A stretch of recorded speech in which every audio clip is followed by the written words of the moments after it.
Hi there, and welcome to Naturally Recovering Autism. I am your host, Karen Thomas, and I want to thank you so much for being here and being a proactive parent and getting the resources that you need to let your child live their most fulfilling and independent life possible. When my own son was diagnosed with autism, I was told to drug him and try behavioral therapies, and there was nothing else that we could do for him but manage his symptoms the rest of his life. But I didn't want to do that. Fortunately, my background in craniosacral therapy of now 30 years let me know that the brain can and does heal, but I didn't know that much about autism. What I did know is that I didn't want to just mask the symptoms with dangerous drugs. I wanted to find the causes and work with them naturally.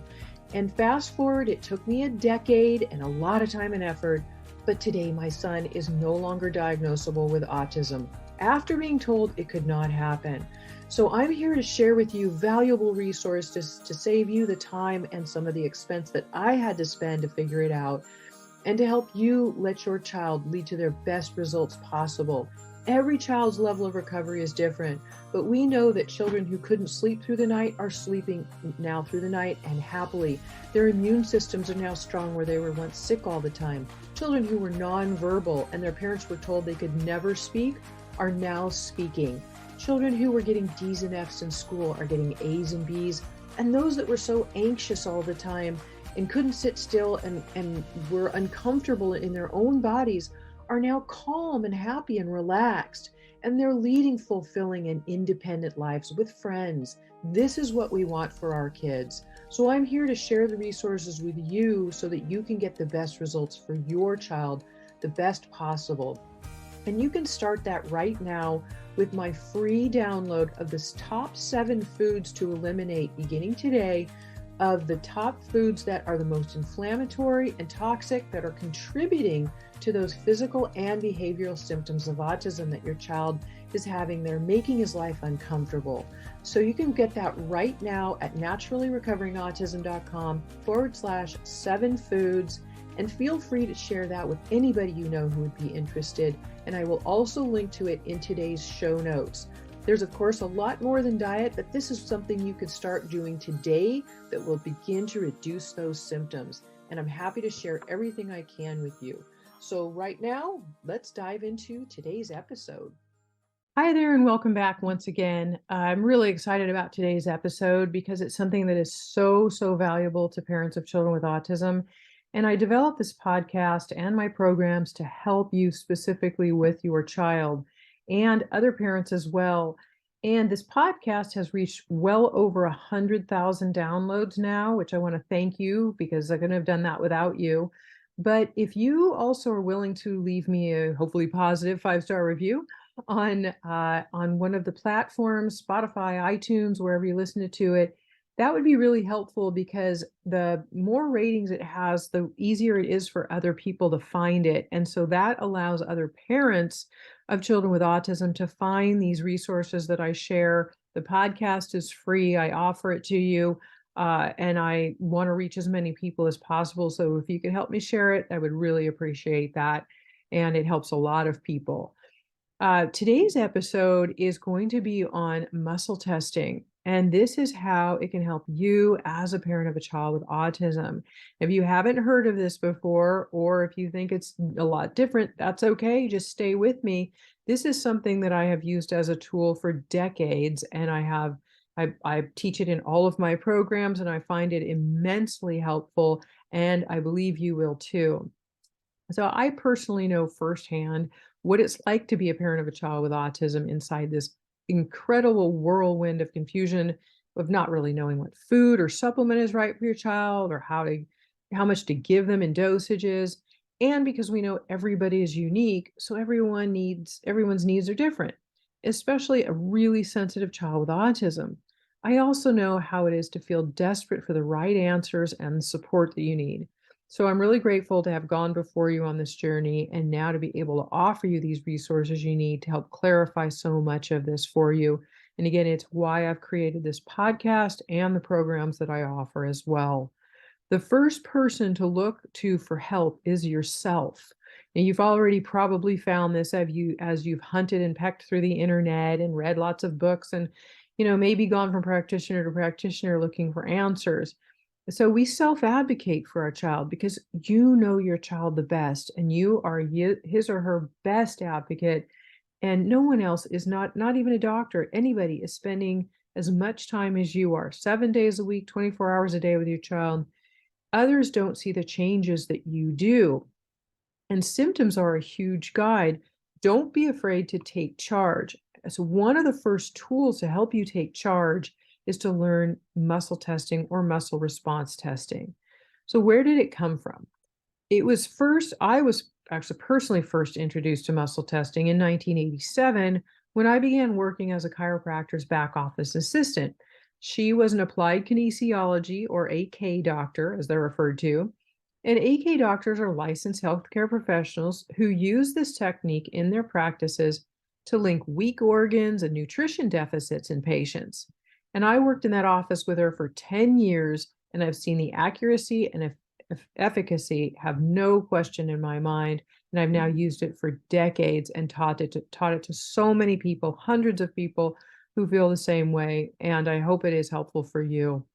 The prevalence of muscle testing has grown tremendously since the early 1960s when it was introduced by Dr. George Goodhart, a well-known applied kinesiologist.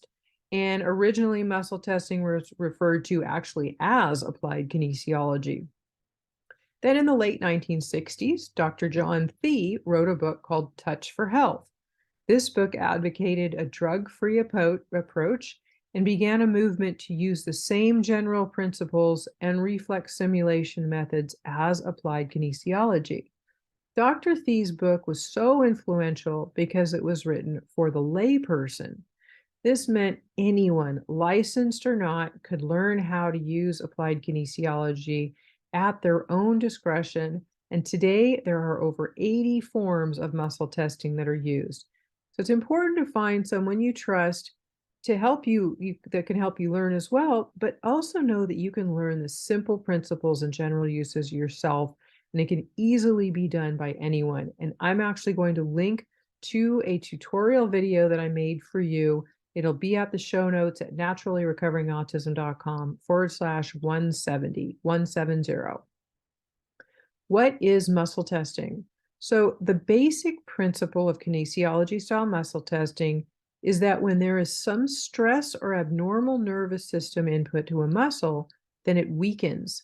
During a muscle test, a practitioner applies gentle force to one muscle or group of muscles with a particular intent in mind. The muscle is then labeled weak or strong based on its ability to resist this force. So muscle test response or muscle testing is not actually testing the muscle, but the energy flowing through the reflexes of the body and the response associated with it. It's also referred to as autonomic response testing, and autonomic response testing, as it does not imply testing of any kind, but only response instead. For the sake of clarity for today's episode, I'm just going to use the term muscle testing. There are lots of ways to say it. Muscle testing uses the body's own electrical currents, and if the circuitry along the pathway has too much energy or too little, the body acts as though a fuse has been blown. This tells us there is an energy imbalance, which can, or already has, caused a health problem in the body. Here we find the root cause of and protocol necessary to help the patient. We're not just, again, trying to mask symptoms or treat the symptoms. This is about finding our root causes. The body can be tested to see if an issue is chemical, emotional, neurological, structural, or circulatory. It can be used for assessments in personal protocol, and as no two people are the same, it may help to determine what the body still needs in supplementation. Be mindful that the suggested dosage of medication and supplements as the body's needs change over time and proper vitamin ratios, because too much of one vitamin can cause a deficiency in another. And as we detoxify, the body's needs change a lot. They go up and down over time. The body will instantly turn weak in response to a negative emotional attitude and stress, just as it does in reaction to physical properties. So you can keep that in mind as well. This is not that the muscle itself is weak per se. It's that the body is having a negative response to something and it weakens the circuitry. Conversely, when we test the body's response to something and it's strong, then it's accepting of that product and can even make it stronger. However, if it's a food or supplement, then we must ask for the correct dosages for that person. A little bit of something or a little bit of a food might be all right, but too much may not be. And this is very important with supplementation. So muscle testing can be really helpful when assisting in troubleshooting. Die-off symptoms are when we see heightened or worsening symptoms during detoxification. This can be physical, such as a rash, or it can be behavioral, such as increased stimming, worsened anger outbursts, reduced sleep, speech regression, and much, much more. So at first signs of die-off reactions like these, when symptoms worsen, we want to reduce dosages or even stop for a few days until symptoms subside. Our real goal is to reduce the potential die-off symptoms and keep them to a minimum. So don't hesitate to slow down at the first sign of increased symptoms, that this is telling you the die-off reaction happening, which is the release of toxins in the body. And the symptoms tell you how your child's body is responding to a product and if their body is able to keep up with the level of detoxification that they're currently at. When symptoms increase, it tells us it's too much and we need to reduce and even remove some of them until symptoms subside. And this again is where muscle testing can be very helpful. So how do you learn to test? So again, muscle testing can be done in many different ways. And I always say find the style that works best for you. There are many, many ways to do this. But I'm going to go through 3 different types. And it can be done by one person testing another, by using a surrogate to help test somebody else, or by one person testing themselves on either their own behalf or the behalf of another. Surrogate and self-testing is helpful for parents of children with autism because a lot of kids on the autism spectrum cannot be tested directly. So first, I want to talk about just how you test one person on another. So you basically choose which muscle you're going to test. The most common one is to have someone hold their arm straight out in front of them at about eye level, but equal distance straight out from the shoulder. And then the person testing is going to take 2 fingers. I usually use my index and middle finger, and you're going to press down on the top of the wrist above where the little bone sticks out on the wrist. Because if you do it below there, you're pushing more down on the hand and on the weaker portion of the wrist. So you come up just above that bone on their wrist with 2 fingers and very gently, this is not a competition or trying to muscle out somebody, very gently just ask them to resist. As you push down, they're going to hold their muscle where it is, their arm where it is. And that's what you're looking for, is that baseline reaction.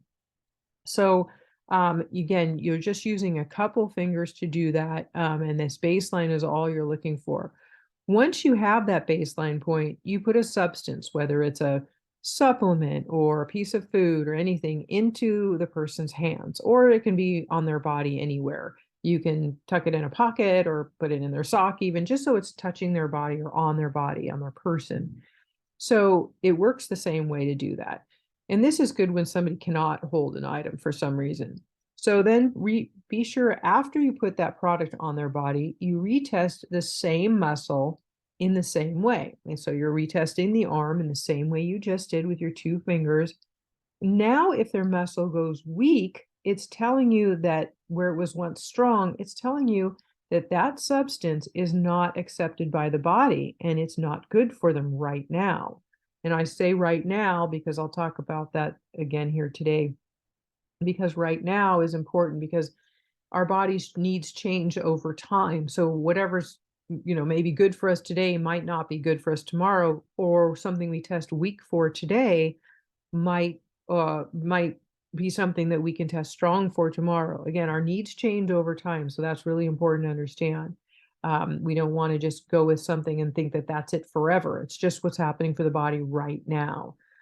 These questions and answers are simple: yes for strong and no for weak. So if that person now has this product on their body and you test them and their muscle is still strong, then it's good for them. So it's like basically what we call a yes answer. And if it goes weak, then it's a no. Surrogate muscle testing. Now, this is great for babies, young children, the elderly or people who are very weak, someone who's completely passive or even asleep.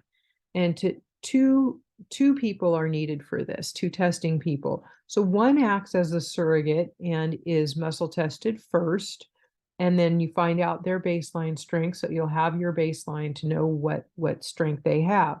Then he or she will touch the person to be tested with one of his or her hands anywhere on the patient's body.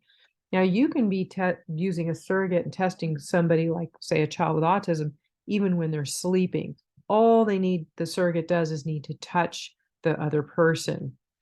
And both people who are testing, the surrogate and the tester, you want to focus your intent on the person that you're meaning to test. So direct contact is helpful, but not necessary in this situation as well, too, whether you're on top of clothing, but be sure to know that it should be natural clothing if you're touching over clothing, such as 100% cotton, things like that, because polyester and synthetic fibers can interfere with testing. So you might not get a positive reading or understand or get a clear reading, or you'll get a false negative. So just be aware of that. Next, the person who is the tester will place that substance in the hand of the surrogate while he or she is touching the child, and then the surrogate is tested again. Now, if the surrogate is weak where they were once strong, then we know the substance is not good for the child. This can also be used to help find appropriate dosages. And again, we will talk about dosages here in a few minutes. That's really important. So again, a strong muscle is a yes, a weak muscle is a no for that product, supplement, food, whatever it is that you're testing for. Self-muscle testing. Now, we don't always have a third person who can help, and we need to be able to do this ourselves as simply as possible.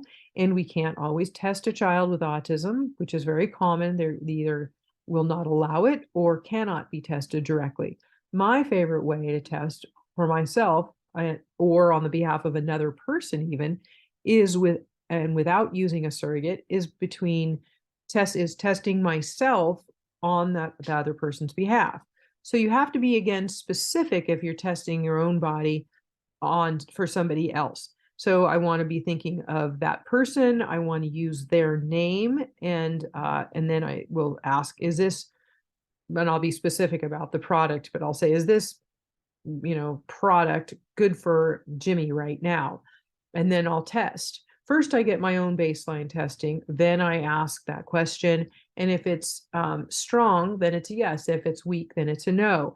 Now, this is a little bit confusing, I know, in a podcast to try and walk through this. So I have made you a free tutorial video that I'm going to link to on the show notes page at naturallyrecoveringautism.com/170.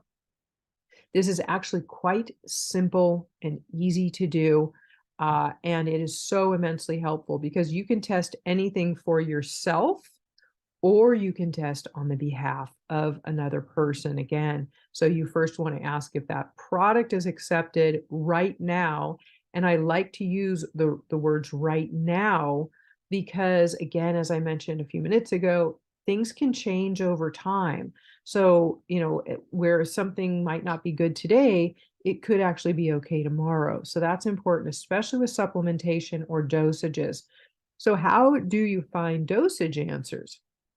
I'll ask that right now question. And then again, as the body strengthens and over time with detoxification and gut cleansing, we can ingest various foods and supplements or even use materials that we maybe once could not.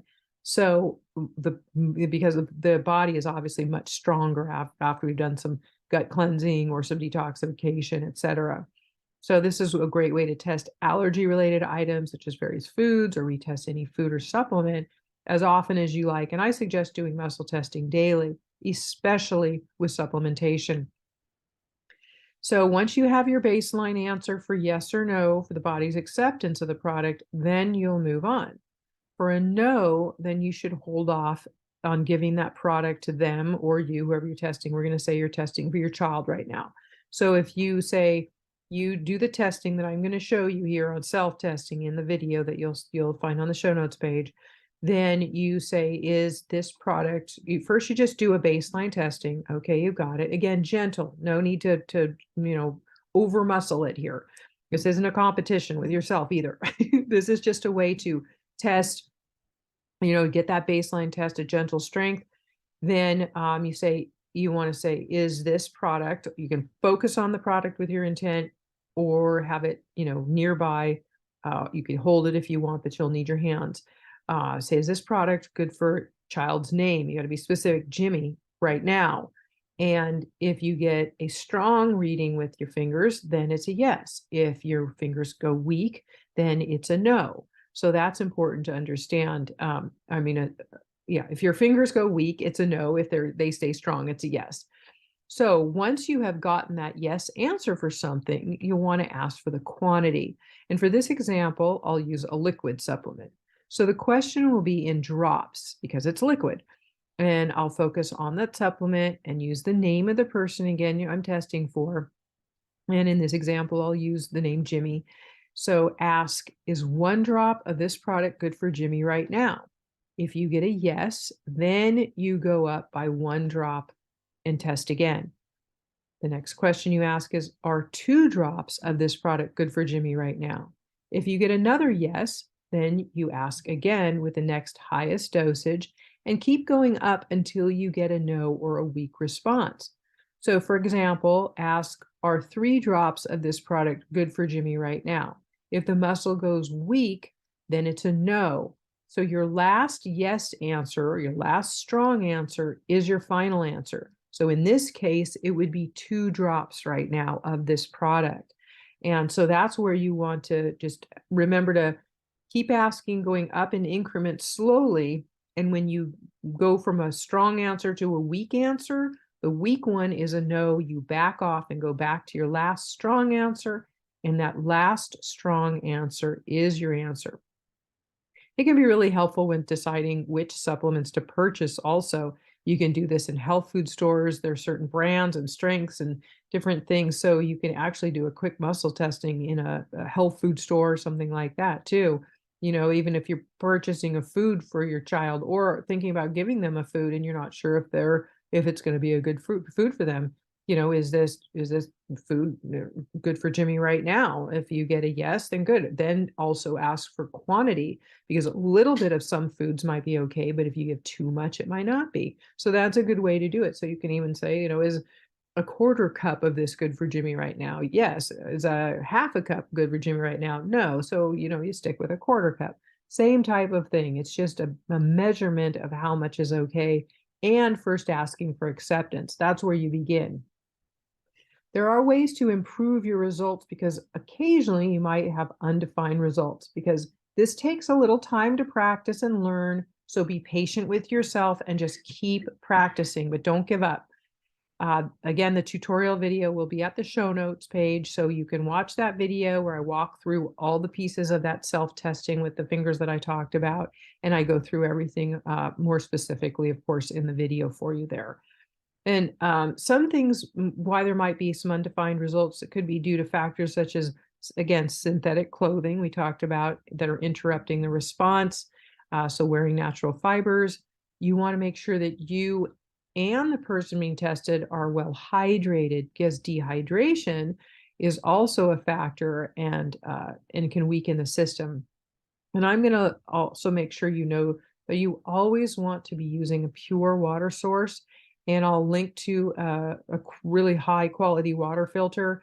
They're finding extreme contamination in tap water in entire communities worldwide, especially the US right now. So do not drink tap water that is not from a very, very high quality filter. Many of them cannot get out the heavy metals, the glyphosate, the real toxins, the medications and things that are in them now because water is recycled.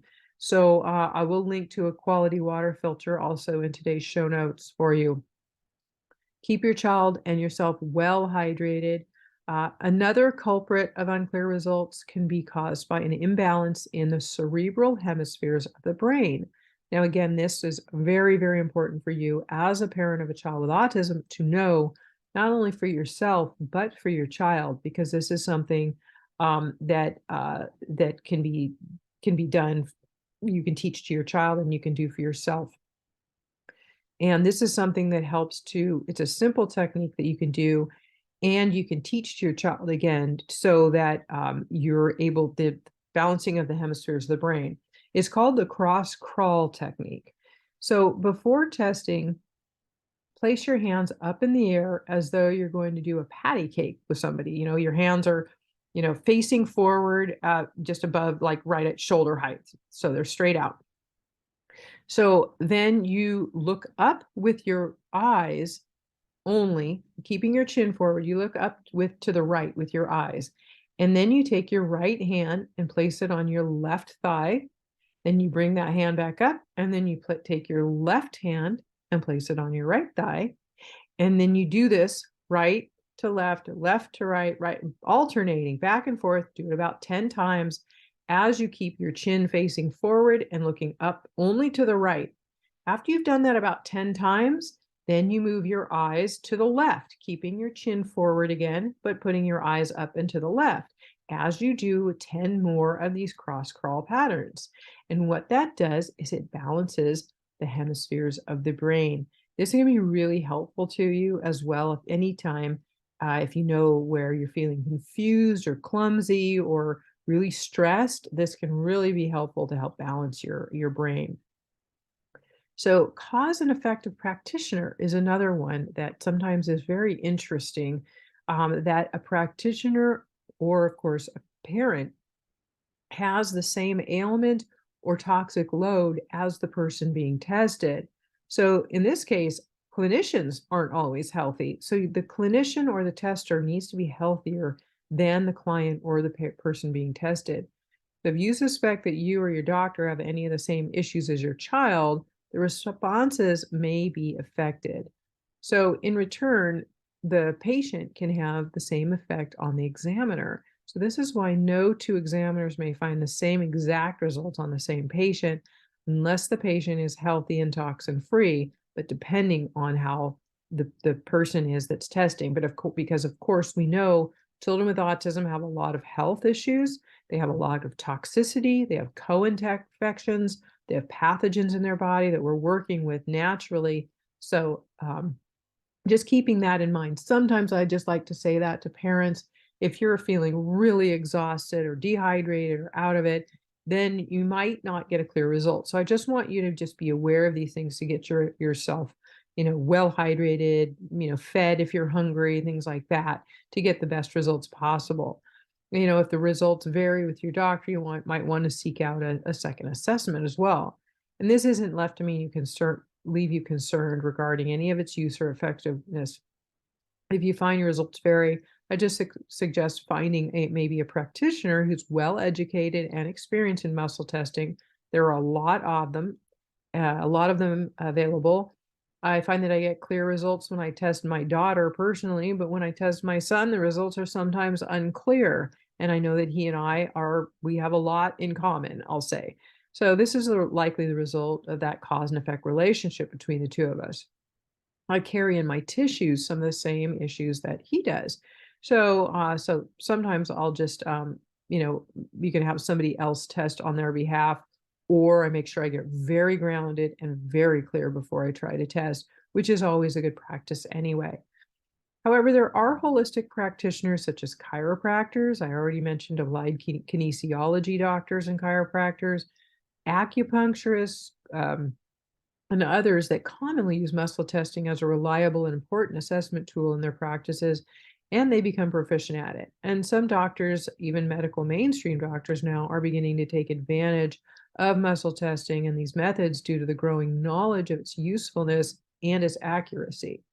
I myself and millions of others over decades have found muscle testing to be immensely helpful, and I teach it again in all of my programs, various ways to do it, because I know that everybody can find a style that they're most comfortable using. So there are a lot of different ways to do it, but you only need to find one that you get comfortable with.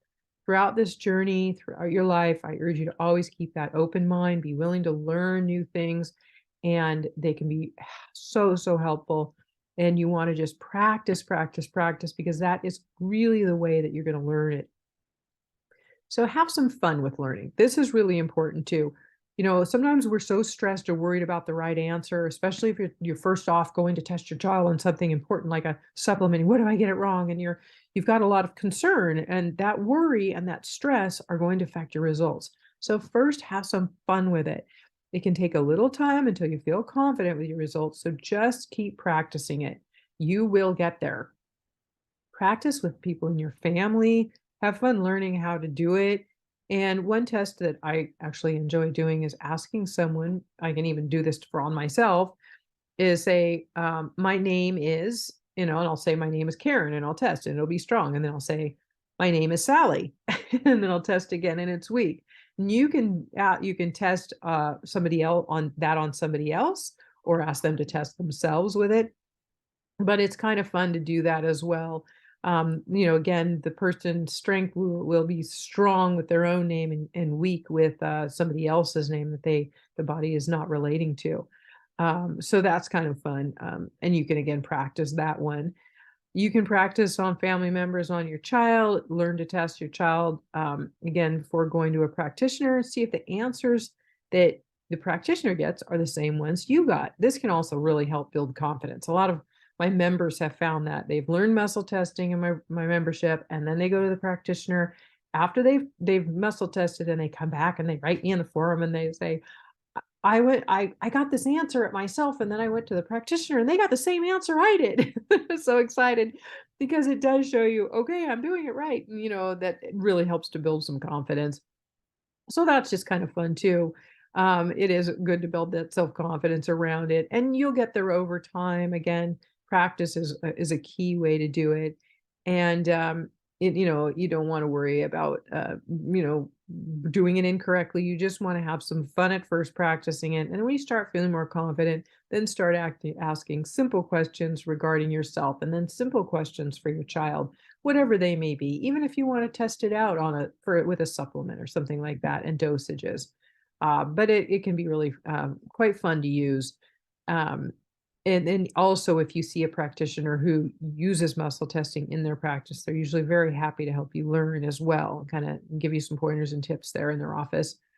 Um, there was an interesting little example study that was done with about 1,000 people in an audience, and then 500 envelopes were passed out holding artificial sweetener in them, and another 500 contained organic vitamin C.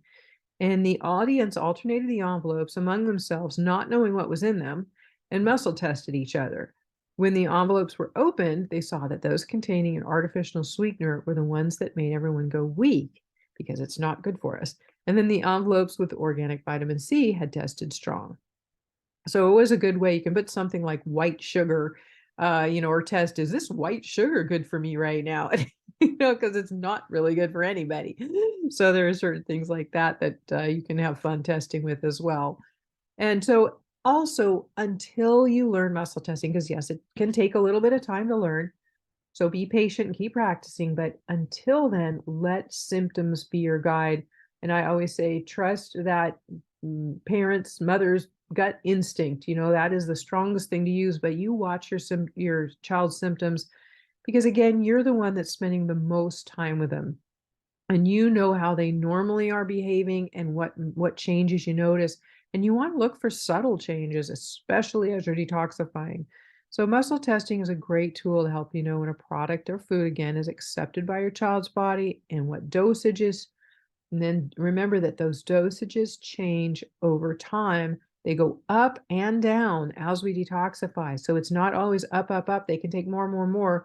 You might get to a point where all of a sudden they're not able to take as much one day, and you think, why? It's because their body is probably releasing more toxins at that moment, again, right in the right now. So it's great that you tested and found that out. Again, until you get really comfortable with muscle testing, you will let symptoms be your guide. And also always, always begin any supplement, especially a new supplement, with the absolute lowest possible dosage of any product. And each one individually is given at a time no less than 2 to 3 days apart from being introduced. This allows your child's body to adjust to that product and allows you time to watch for any symptoms to arise. So if you see symptoms arise, don't hesitate to slow down and reduce dosages at that first sign, because those increased symptoms in your child are a show of die off. And if we start excessively rapid die off, it can send them into a spiral with an immune system overreaction and much worse symptoms that can come from it and take even longer to reverse. So be cautious on the journey and make sure that you have an educated guide to help you as well. You're using quality supplements, know when to use them, the right order. And these are something that I also teach in programs that I share with you as well, because I am here to help you on this journey. So do keep practicing. Again, get my muscle testing tutorial video on the show notes page, again at naturallyrecoveringautism.com/170. That's 170.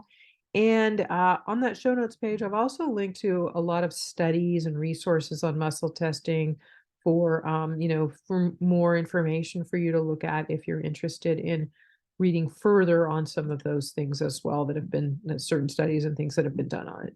But I find it to be an immensely useful tool. I've used it for decades, and I've shared it with hundreds of parents who have also successfully used it in the autism journey, especially with their child. So I hope this has been helpful for you. I appreciate always what you're doing for your child and helping them to live their happiest, healthiest, and most fulfilling life, because they absolutely deserve it, and you deserve the support on the journey as well. So I'm here to help you, and thank you again for being here, and I look forward to seeing you next time.